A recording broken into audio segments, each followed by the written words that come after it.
Now, I am going to give the floor to Jean Peyrony from the Mission Opérationnelle Transfrontalière. Jean, thank you so much for being with us this morning. I know it's evening for you.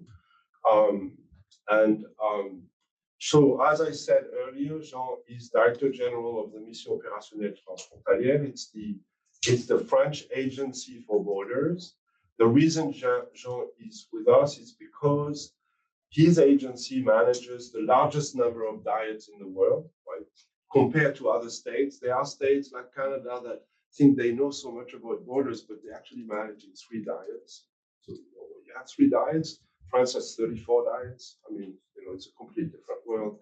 Russia, it's 18. China, it's like 14, right? So it's just a very different experience. So, and Jean will take you through a number of examples of cross-border collaboration, cooperation that are really interesting. Jean, the floor is entirely yours. Take them away. Thank you, Emmanuel. Do you hear me? Very well. Okay, thank you. Good morning, ladies and gentlemen. I'm happy to be there, and I will now try to share my screen. Does it work? It does. Okay. So basically, I will now make a presentation and, of course, take questions if you have, and also keep time for a discussion. And in the second part of my intervention this morning, we will have a practical. I will present you some ideas about these European cross-border regions. And I will take the example of the Greater Geneva, which is at the border between France and Switzerland. Then I will discuss a little bit the issue of multi-level governance of cross-border cooperation, presenting you some concepts and taking, again, examples from the French borders. Particularly one which is a treaty between France and Germany, which is a way to manage the border issues of this border. I will also, if I have time, take the example of the French-Italian border about the scales of cooperation. And finally, I will say a word about a new legislation, which is the reform of the Schengen Code, which is the European regulation allowing to manage the open borders. Then I start with Geneva, and I show you a map where you can see where is this Greater Geneva territory. It is between France and Switzerland. In France, it's the region Auvergne-Rhône-Alpes. In Switzerland, you have the canton de Genève, which is just at the end of the Lake Léman. And the particularity of this territory is that the canton de Genève, which is, of course, you know it, a major agglomeration with global functions, with United Nations seat, for instance. The point is that this Swiss territory is encapsulated and surrounded by French territories. Genève has a contact with another canton, which is Canton de Vaud, but it's a very small passage, and most of the borders of Genève are in fact borders with France, and it creates, of course, some particularities for this region. So we have 2 countries, we have 2 cantons, Swiss cantons, which are federated states, in fact.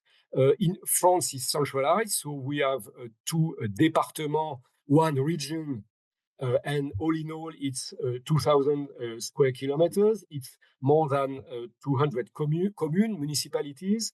It's close to 1 million inhabitants, with half of them being in Geneva, but the other being in France. And it's about 500,000 jobs. And which is what is very interesting with this cross-border agglomeration, that is that it is a very integrated cross-border agglomeration or cross-border metropolis. There are more than 100,000 people living in France and connecting every day, or at least one day per week, to Geneva. And the reason is very easy to explain. First, the reason is that the city is very active, and as in any city in the world, you have people that live in surrounding areas and commute every day. The point being that here they commute across a state border. Another aspect is that you don't have only French people connecting every day to Geneva, but you have also Swiss people that live in France and go back to Switzerland every day to work. And the reason is that, of course, the price of housing or land is less expensive on the French side. So it means that, for instance, Swiss citizens can keep their job in Geneva, but have a bigger house or a house in the mountain, for instance, and commute every day when they want. And so, of course, it's very particular because you have a functional integrated area, and on the other hand, you still have two different countries with two different legislations, two different systems of public services, and even two different ways of thinking public policies. So it's a very complex but interesting area. And to manage this cross-border urban agglomeration, which is probably one of the most integrated all over the world, you have a coordination of public policies. The urban policies remain caught in their national systems. I mean, there is no legislation for cross-border urban planning. So you have the Swiss side that implements Swiss legislation or Geneva legislation, and the French side, which implements French urban legislation. And on the other hand, they have tried to combine their plans, and so you have here a sort of master plan of the cross-border agglomeration, which is a non-legal document, which is a functional document. But it works, and it was necessary to produce such a plan to manage the agglomeration, and particularly because you have in Switzerland a very brilliant policy at the federal level, which is the agglomeration policy, which allows the federal level to give money to the Swiss cities for them to implement integrated plans combining public transport and the management of the land organization. The plan is about the public transport system and the places where it's allowed or not to build houses or to build offices and so on. And in fact, in this case, it was necessary for the cross-border agglomeration to produce this plan, to have some subsidies from the federal level. And the Swiss money goes not only to Swiss part of the agglomeration, but also to the French part of the agglomeration. So it's quite interesting because it shows that a state has understood that to manage such an agglomeration, you should sometimes even found money on the other side of the border. And so this is a very integrated case for economic reasons, but also for institutional reasons. You have here a very specific organization because it is a cross-border organization that has been created to manage this big territory. It is at the heart of the slide. You have this GLCT. It means local grouping of cross-border cooperation. It's a public cross-border organization. It's a small organization. You have something like 15 people working permanently for it. But this organization is in charge of coordinating the big things on each side of the border. It coordinates the Canton de Genève and the French members, which are the pôle métropolitain du Genevois français, which is the grouping of the local authorities on the French side. You have the two départements, you have the region, and on the Swiss side, you have the two cantons, Canton de Genève and Canton de Vaud, and you have also the Council of Geneva, the Urban Council of Geneva. And so this organization is small, but it coordinates big things. It is managed by elected people, of course, and because it's democracy, particularly in Geneva, of course, great long tradition of democracy. And so the elected people from the Swiss side and from the French side, they gather together in a bureau, in an assembly, and they take decisions which are implemented by the small coordination unit. And you have also organizations like Assise for the elected people and Forum of Agglomeration to also involve the civil society. And you have also, on top of that, another organization, which is the Regional Committee for France and Genève, where there is also the French national level. So it is some sort of institutional organization. You have obviously this functional dimension of the agglomeration with the Le Mans Express. Le Mans Express is a very interesting topic. It is what we call in France a réseau express régional métropolitain. So it means a regional train system, very powerful. Basically, there was a part of this system which was the Swiss regional train system, as Swiss people are very good with trains.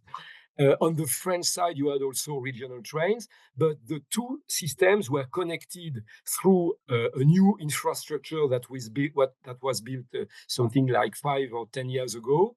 And it connected the two systems. And now I cannot give too much details, but there is a fully integrated public transport system with trains going from Lausanne to in Switzerland to Saint-Gervais near Mont-Blanc in France, or going from Bellegarde to Évian-les-Bains on the shores of the Lake Léman. And it's not only a train system. There are also tramways. There are also buses. There is an integrated system of ticketing and this is the trains are coordinated and so it is very very efficient and happily for the agglomeration because with 100,000 people moving every day, if everybody would take his car, it would be, of course, a nightmare. So there is really a strong functional dimension, so co-founded by the two sides of the border, obviously. And my point is also to say that in the context of Europe with open borders, and this including Switzerland, because of course Switzerland is not in the European Union, but Switzerland is in the Schengen area, so it is in the area of free movement.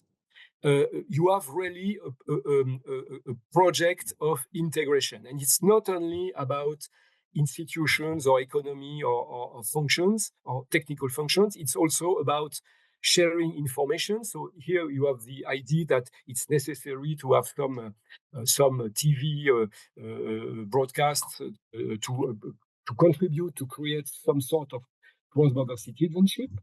And it's helped, of course, in that case by the fact that people speak the same language.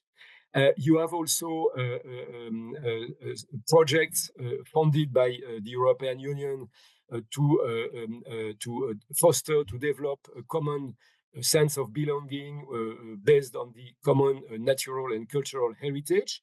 And so here you have an appli allowing people to travel across the border, to visit the mountains, to visit the lake, and so on. And you have also what I call this interpersonal dimension. It's also about connecting people, connecting persons across the border. And you have, for instance, some people-to-people projects. Here we have the Geneva Games that are funded to create some links for the youth on both sides of the border.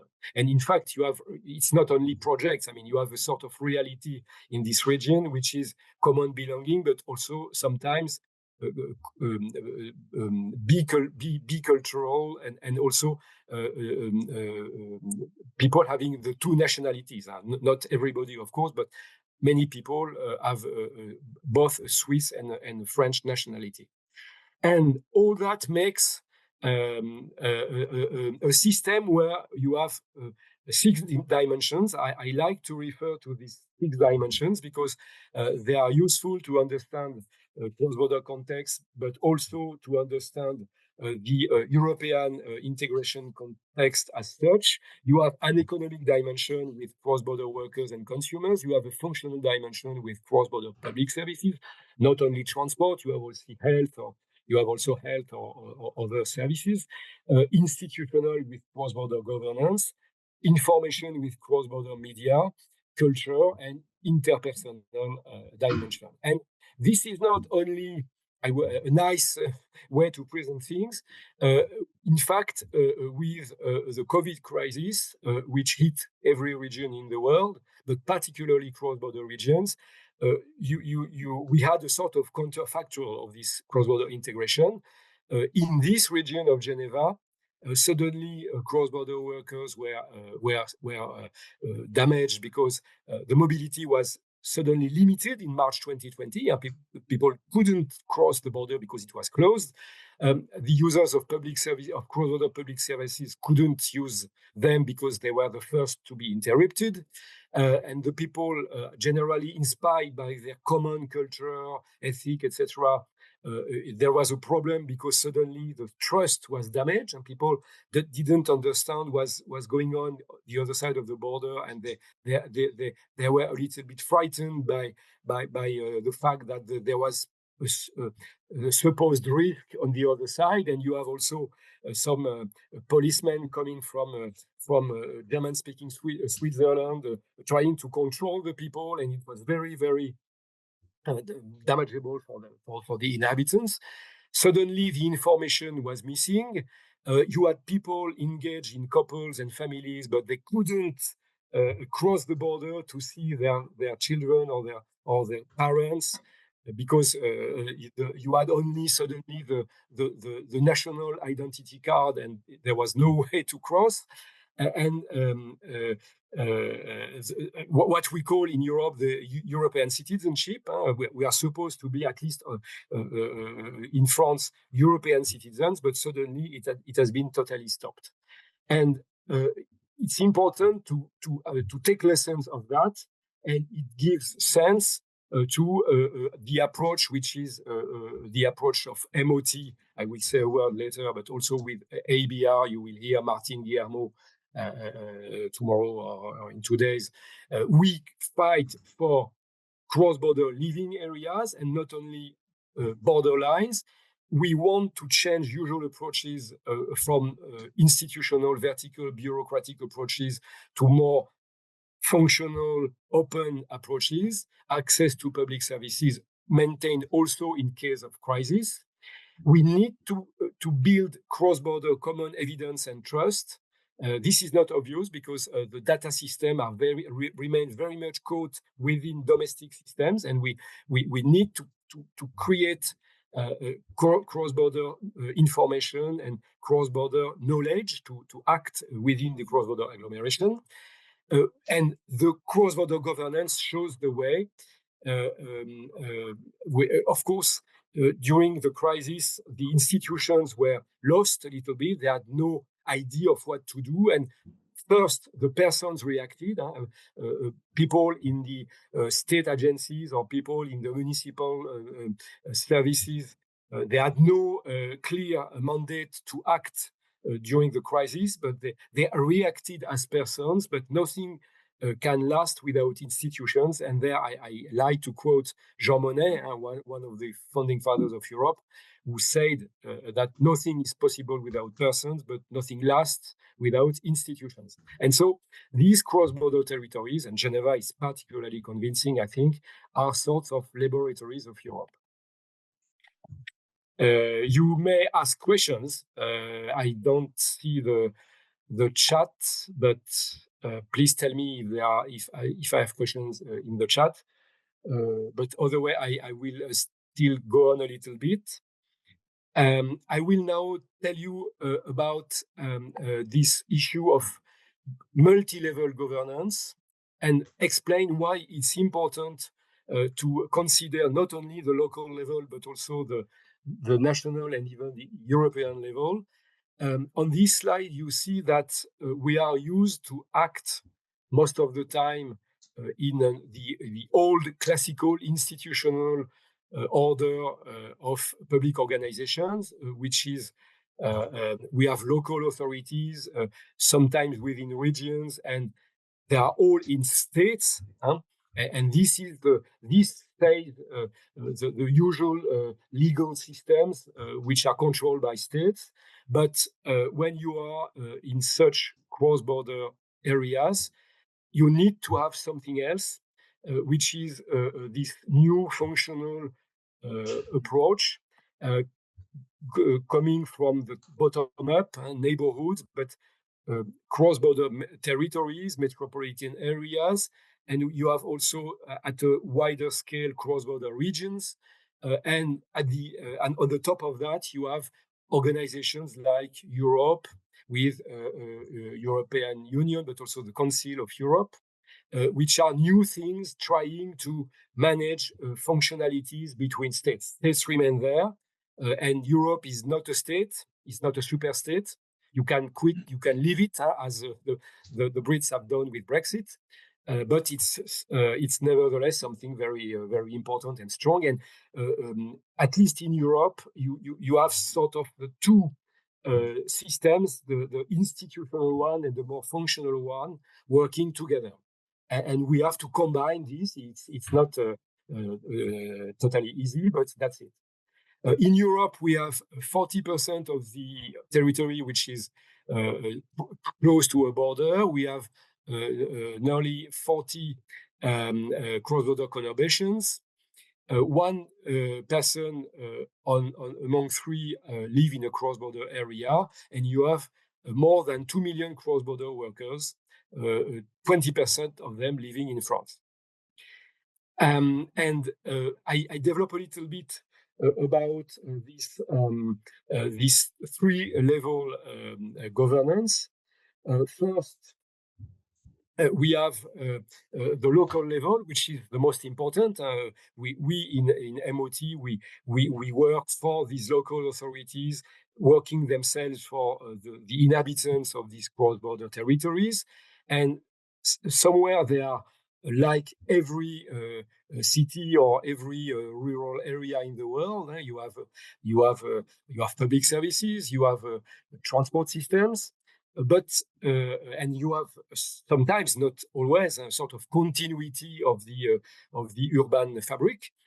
But there is still the border. The state border is there, just across the territory. And if you see the same territory with from another scale, from the national scale, you have territories that are at the border, which are peripheral and which are not always taken seriously by the capitals. They are often far away from the capitals.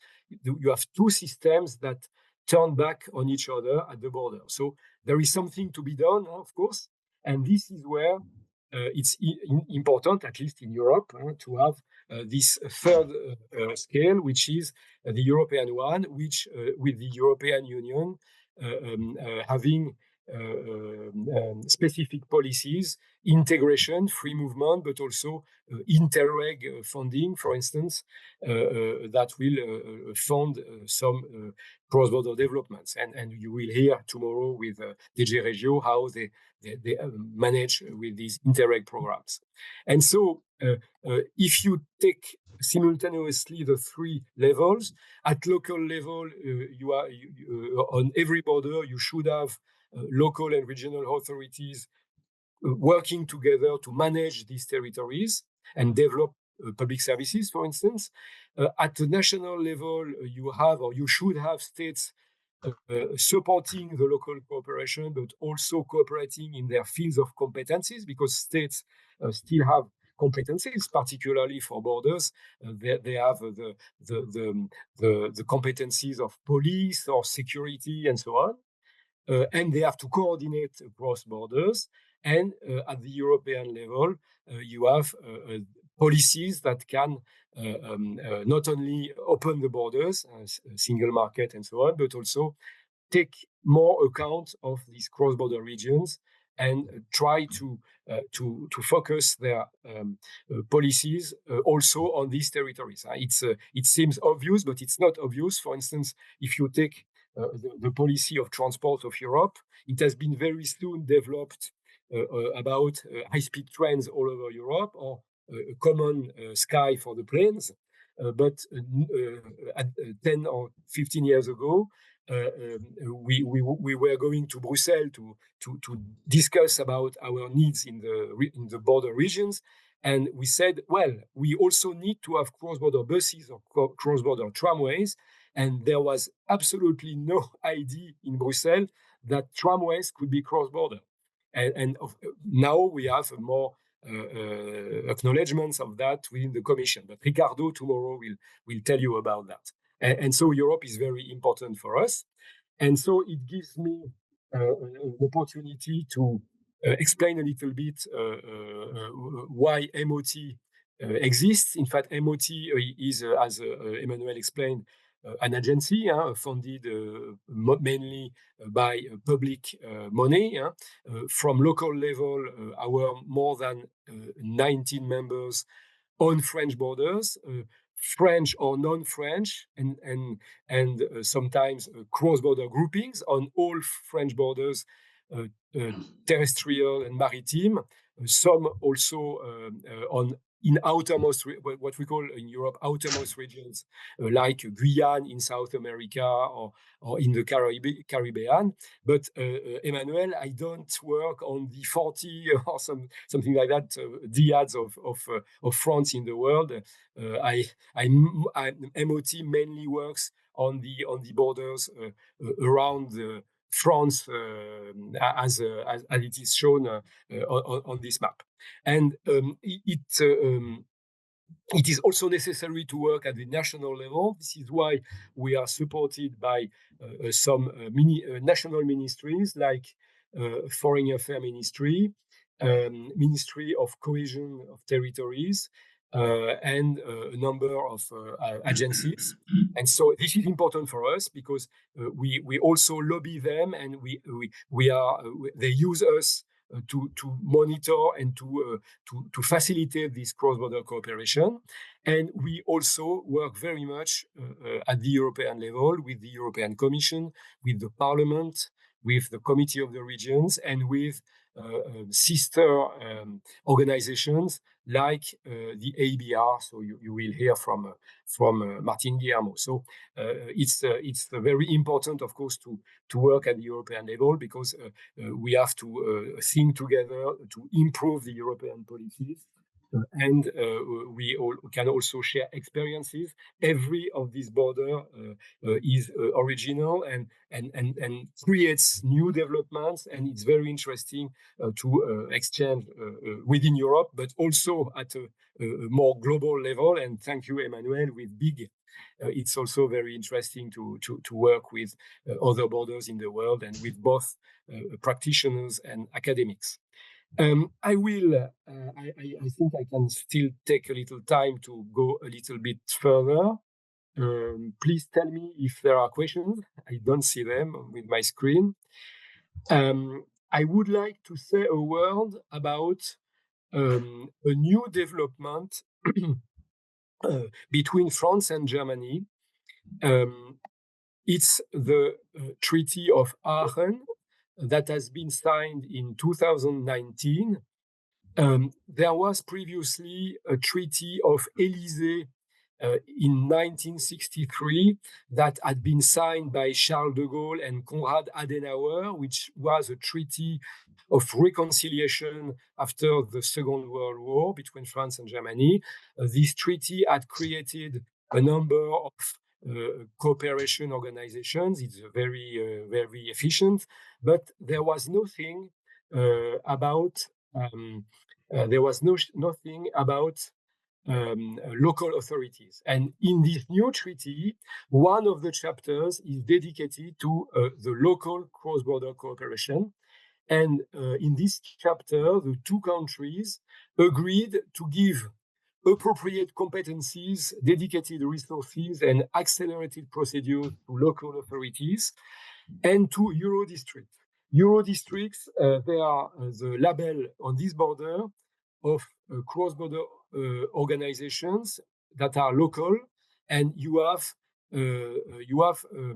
5 of them on the German-French border, going from Sarre-Moselle to the trinational Euro district with Basel in Switzerland, but with neighbors with neighboring suburbs in France and in Germany, so trinational agglomeration. So you have 5 Euro districts, and what is the most original device in this governance is the cross-border cooperation committee, where you have as well the regions, the French Grand Est region, the 3 German Länder on this border.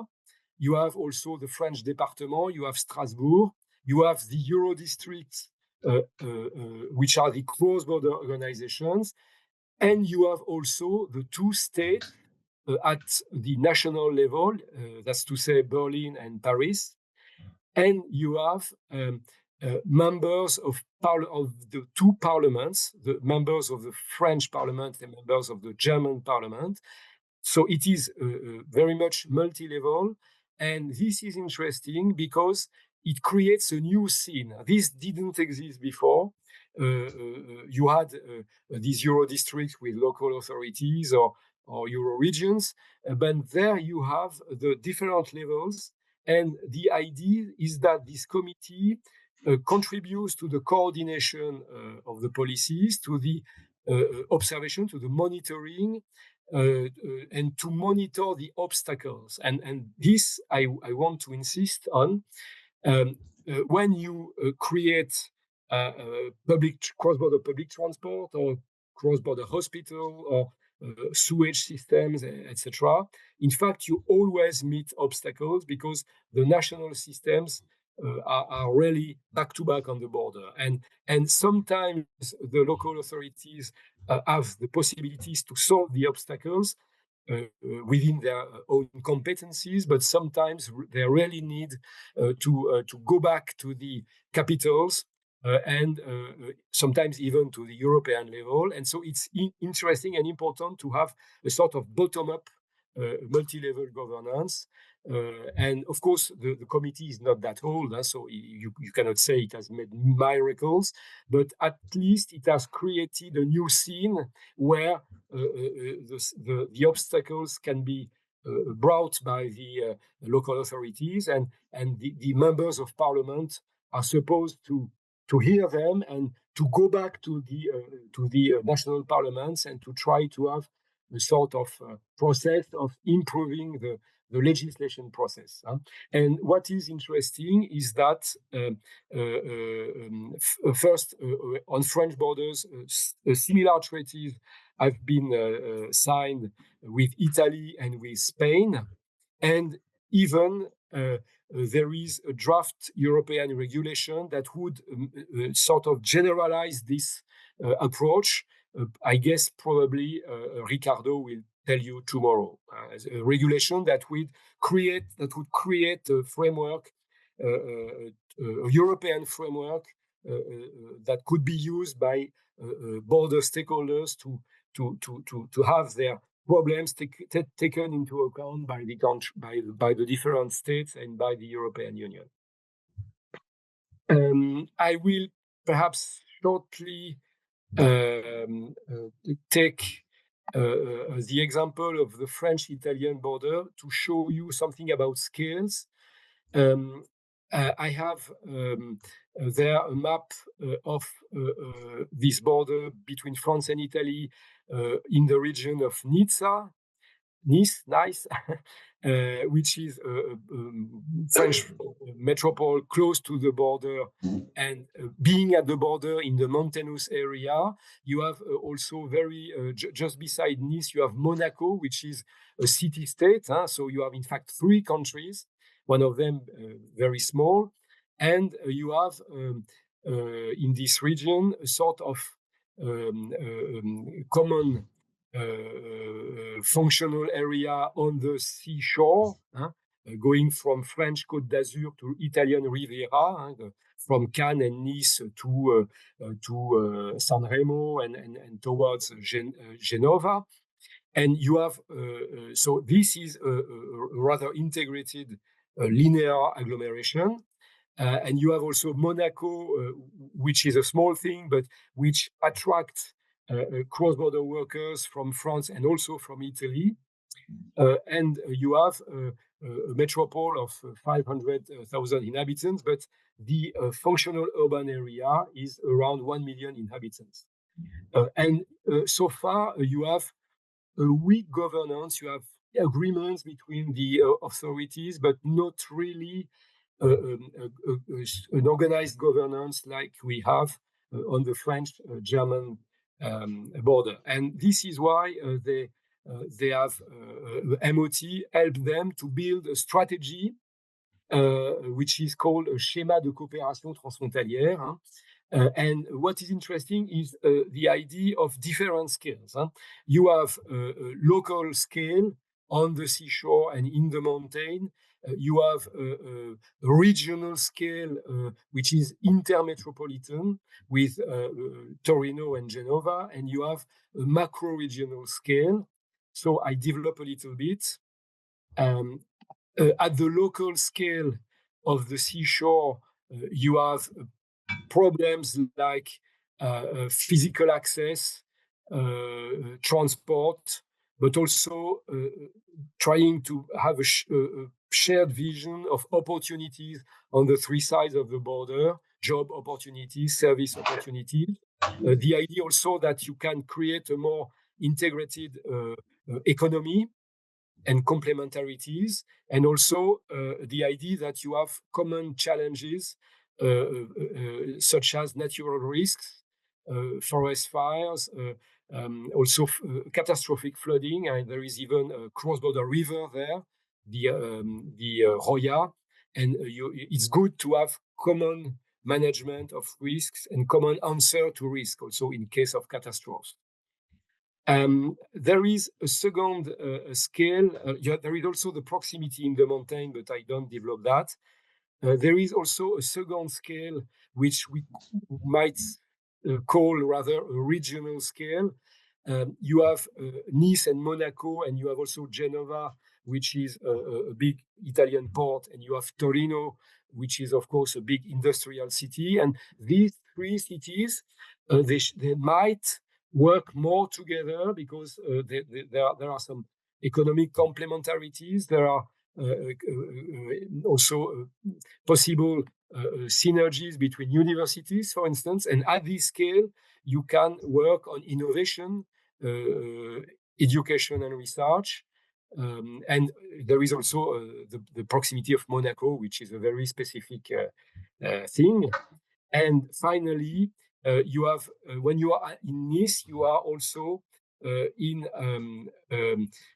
are in the Alps, because it's the place where the Alps come to the sea, and you are also on the shore of Mediterranean, and you have also some issues that can be can be reflected and give possibilities of action at the level of these macro regions that are the Mediterranean macro region and the Alpine macro region, about issues on transport, environment, and so on. And so, in a nutshell, it means that cross-border cooperation should be managed at these different geographic scales, local living areas for functions of the daily life, working, shopping, public services. You have also a regional scale with higher functions like airports, universities. And you have also this macro-regional scale where you can manage issues such as trans-European networks or transnational river basins or mountain ranges. Okay, so 3 scales. Perhaps I will now say a word about the topic I would like us to develop during the practicum. The topic is about the Schengen Code. Schengen is the name of the legislation, European legislation, managing the free movement of persons within the EU. Basically, what the Schengen Code says is that the borders are open. The internal borders of European Union are open, including also the borders with countries like Switzerland, which are in the Schengen area. And states keep the right to control the borders in case of necessity, but they have to respect a certain rules. And in fact, what has happened in the 10 last years is that there has been a successive crisis that led to the return of borders and closure of borders. It has been first in 2015, the migration crisis with many migrants coming to Europe and crossing also internal borders to move within Europe. And suddenly certain states wanted to control that. You had different policies, but some states like France recreated these border controls. It doesn't mean that the borders were fully closed, of course, but they were more controlled than before. And then you had also some border closures connected with terrorist attacks, and you had this COVID crisis, of course, in 2020, where many borders in Europe were closed, and it has created a sort of new bad mood with countries keeping this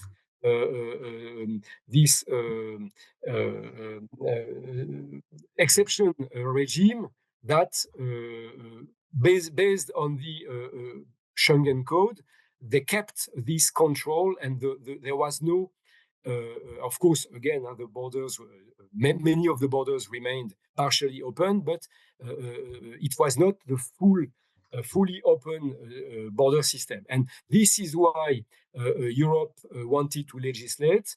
And what is interesting is that the reform of the Schengen Code has just been finalized in June of this year. So we have a brand new legislation, which is now totally adopted by the Parliament and the Council, and which had been, of course, designed by the Commission, as is the European system.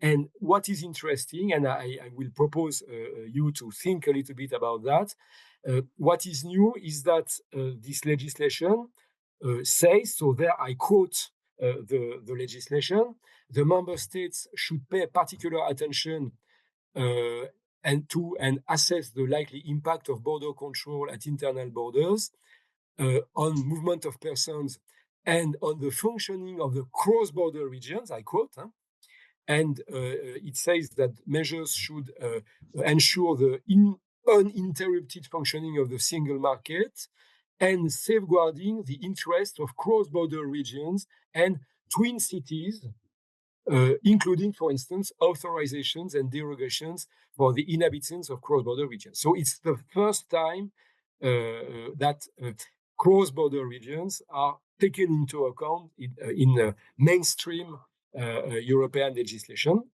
And it's said that member states shall assess the functioning of the cross-border regions, taking into account the strong social and economic ties between them. They keep the right to reintroduce border controls, but they shall ensure that it's accompanied by appropriate measures mitigating impacts resulting from the reintroduction of border controls. And the member states have to give particular consideration to the strong, I quote, the strong social and economic ties between cross-border regions. And finally, and this is very funny for us because I don't know what the states will do, by the way, but by January 11th next year, they should have, in close cooperation, determine the areas of their territory considered as cross-border regions, taking into account the strong social and economic ties, etc., etc. So it means that due to this new legislation, the states have now to work together on every internal European border to think a little bit about what they admit as cross-border regions, what geography, and the sort of measures that they should consider when they want to control their borders, which is supposed to be an exception. So again, I don't expect miracles in weeks or months to come, but at least it creates a new scene that will allow border regions, border stakeholders to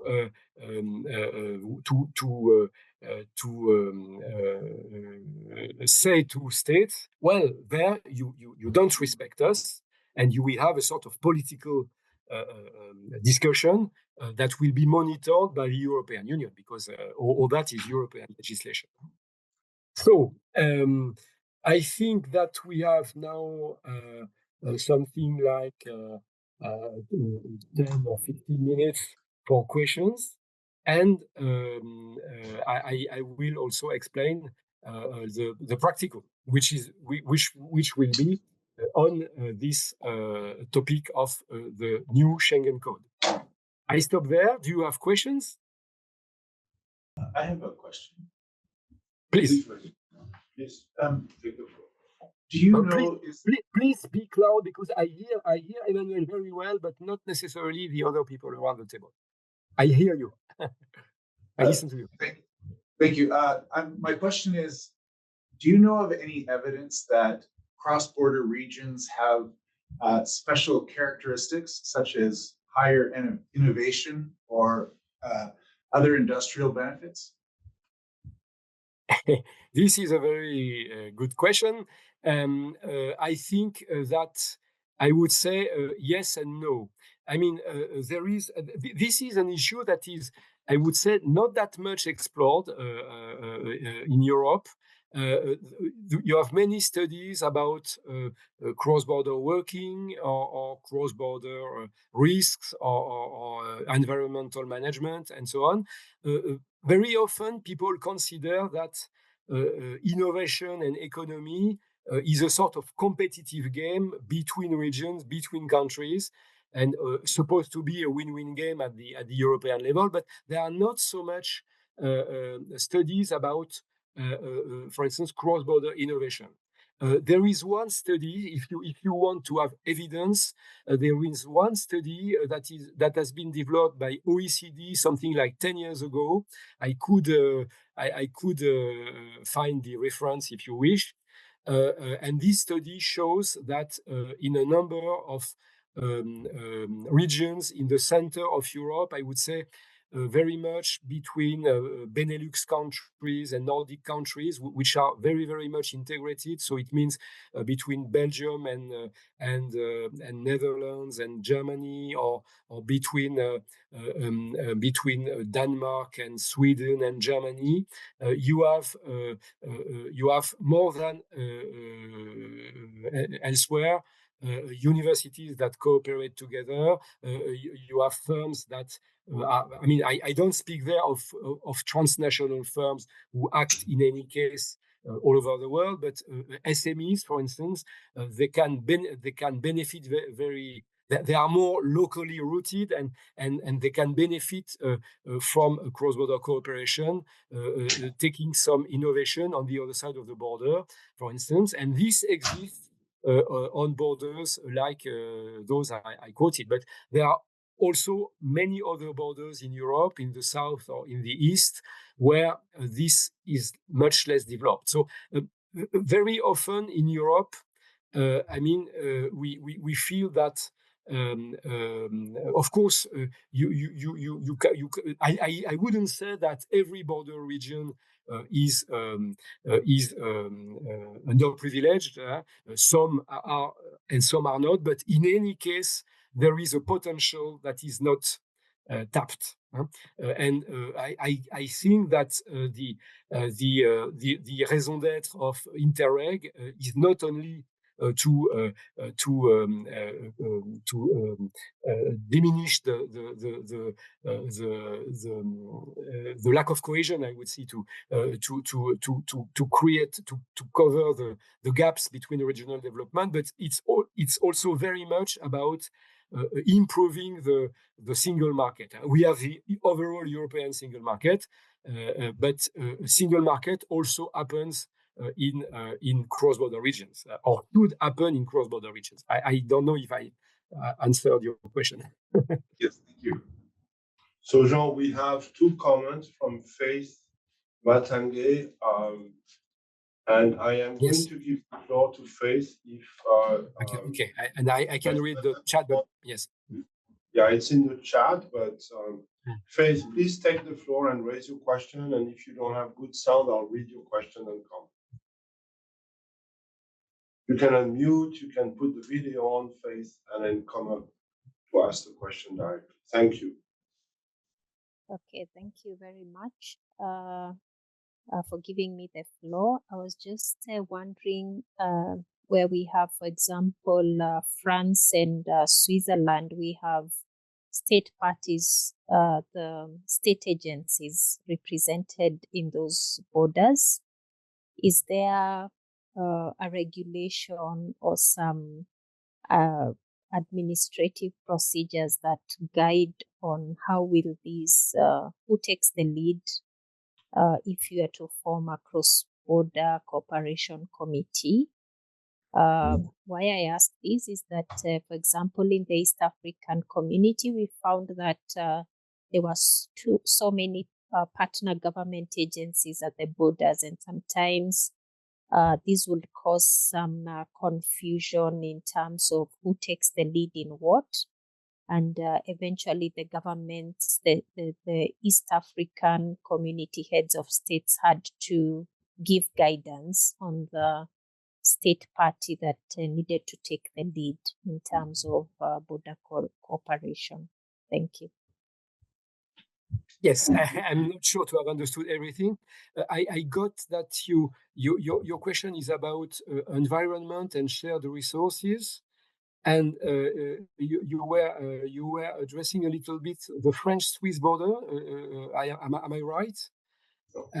What I can tell is on such borders around France and also with Switzerland, even if it's not in Europe, in the European Union, we have a mix, I would say, of good cooperation, good spirit. I mean, you have regular, you have once a year meeting between the two countries, French Republic and Swiss Confederation. and they review all sorts of issues, including environment, including the rivers, because we have rivers that cross or that constitute the border. On the other hand, there are still, even even on borders that are peaceful and that are where there is an acting cooperation, you still have many problems to solve. If I take, for instance, the issue of water, you have I think of two rivers that cross the border, the river Doubs and the river Rhône. The Lake Léman is in fact the Rhône coming from Switzerland and going to France, and you have real problems. You have diverging interests. The water comes from the Swiss side, and sometimes somewhere they want to keep it because water is now a scarce resource. But the French they want the water to go through France because among the reasons there is a new nuclear plant between Genève and Lyon, and it needs to have fresh water for the cooling of the nuclear plant. And so, it's really diplomacy. It's local diplomacy, territorial diplomacy, and I would say it works, but it's not. I would say, spontaneous order. It's really something where you need institutions to work on that. And certainly there are lessons. It's interesting to exchange also with other sorts of border, like in Africa, of course. Jean, so one of the questions is, when you have these cross-border committees, are the states deciding which agency will chair, or is there a regulatory framework that basically guides the state to establish who will chair the committee? Yes. Okay. So I had missed the question. I would say it depends. What I would say is around France we move towards more institutionalization. And it's interesting to consider the two borders I have mentioned, and the French-German and the French-Italian. On the French-German border, you had, I would say, bottom-up cooperation, and it was not. It was allowed by states, but it was not necessarily organized by states. But a sort of second generation is what I explained just before with the committee of the Aachen Treaty, where the two states signed the treaty and created a sort of multi-level committee. Yeah? So in that case, for instance, they had to choose who is in the committee and who is not in the committee. And so there is a political decision there. If you take the French-Italian border, of course, the border is open. We are in Europe, but there was little organization. There were some state agreements to manage train tunnels or road tunnels, or to manage, of course, to manage. To coordinate police actions and so on. But there was little local governance, and the new treaty has created a committee, like in the French-German border. And just 1 year ago, there was the question: who will be in this committee? Who will be? We will not be. So it's. I would say it's something. You have a number of. We don't start from scratch. You have a number of arrangements between the states, but I would say I think that the move is towards some more systematic institutionalization. But this is probably very specific. I think that there are other borders in Europe where there is less institutionalization. So I wouldn't say it's a rule. I mean, borders are very diverse, and the arrangements can be less institutional, more economic, more based on civil society, and so on. I hope I answer to your question. So one of a comment that Faith had also, and is written in the chat, is that in the East Africa community, cross-border cooperation is happening. One of the areas of cooperation is shared resources and joint operation like patrols, patrolling the border. These initiatives are still at early stages and there is room for growth. And then the comment is it would be great to hear the European experience on the matter of shared resources and joint operation, which is kind of what you discussed a little bit. Now, what I want to say to Faith is that we have an Institute on Border Security where the shared, in a way, shared joint operations is really discussed at length, and where we are discussing the different forms of joint operations on the 5 continents. So we look at Europe, we look at Americas, we look at Africa, and we look at Asia. So it's very extensive just on the issue of security. And I would like to say also that the European experience, what Jean just discussed with you, is specifically about transportation, but also, as he said, right, sewage, other resources such as water are also being discussed at length. And so each area obviously will have agreements, each area will have institutions or committees that vary and so on and so forth.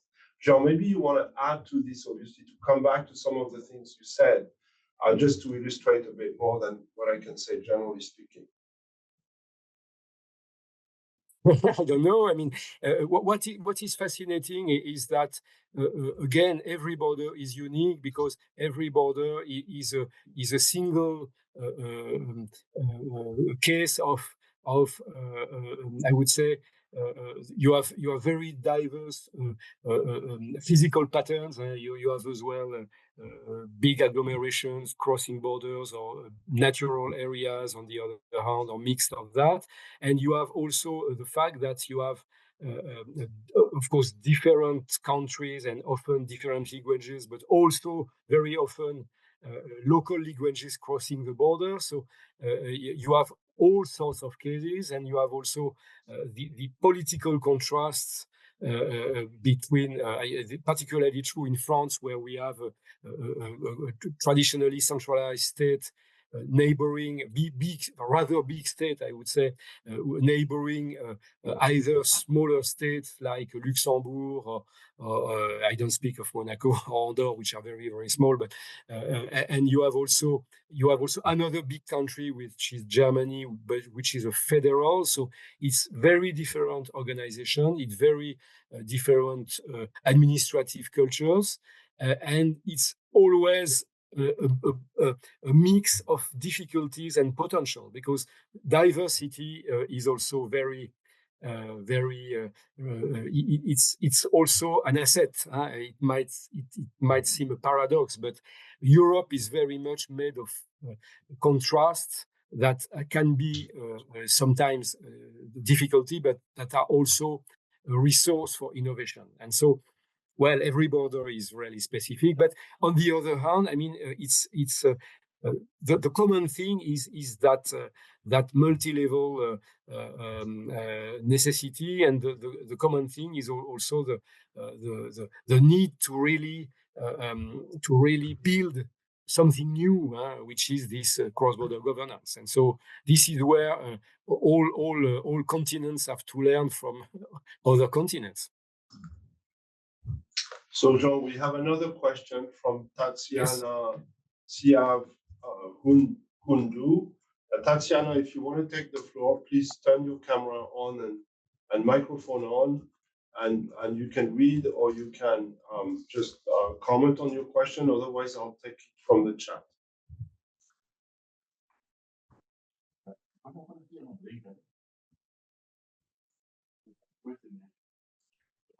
Thank you so much. My name is Tasiana Siavund from Zimbabwe. Thank you for the session. We are learning a lot. It's an eye-opener. I just wanted to ask, in Africa, there's this new baby, the African Continental Free Trade Area.